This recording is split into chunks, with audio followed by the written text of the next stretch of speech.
Nako mga ka-BBM, sino kaya itong dating cabinet member na tumutulong sa Pogo para magkaroon daw ng lisensya?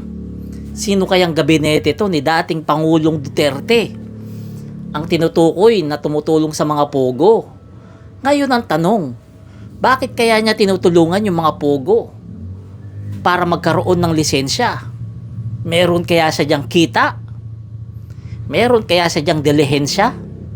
At meron kaya siya diyang patong? Kaya ganun-ganun na lamang itong gabinete na mataas na opisyal ng dating administrasyon ni dating Pangulong Duterte ang tumutulong sa mga Pogo para makakuha ng lisensya sa PAGCOR. Bakit niya kaya ginagawa yan? Ano kaya ang napapala nung dating gabinete ni dating Pangulong Duterte sa pagtulong sa mga Pogo? Hindi kaya nakakapagbigay ito ng pera sa lalaki niya o sa babae niya gamit ang pera ng Pogo? Hindi kaya nakakapagluho ito gamit ang kinikita niya sa Pogo? Kaya siguro ganyan na lamang siya. Ganyan na lamang ang pagtulong niya sa mga Pogo na yan. Dahil malaki nga siguro ang kita. Hindi natin alam. Siya lang nakakaalam yan. At saka kung sino yan, hindi natin kilala. Kaya nga, pinapahulaan ko sa inyo kung sino sa tingin nyo yung dating gabinete ni dating Pangulong Duterte ang kumikita, ang tumutulong sa Pogo para magkaroon ng mga lisensya. Kasi syempre, wag na tayong maglokohan. Wag na tayong maglokohan.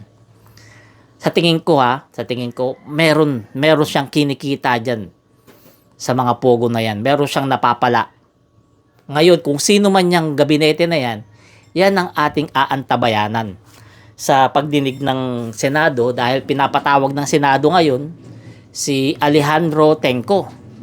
Siya yung chairman ng PAGCOR at nagsabi siya na ibubulgar niya kung sino yung dating mataas na opisyal na tumutulong sa mga Pogo para magkaroon ng permit.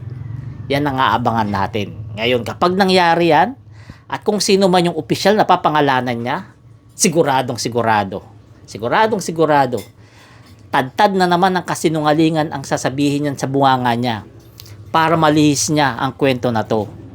O, di ba? Kasi huwag na tayo maglokohan. Mayroong mga opisyal ngayon ni dating Pangulong Duterte nasasangkot sa Pogo, itinatanggi nila.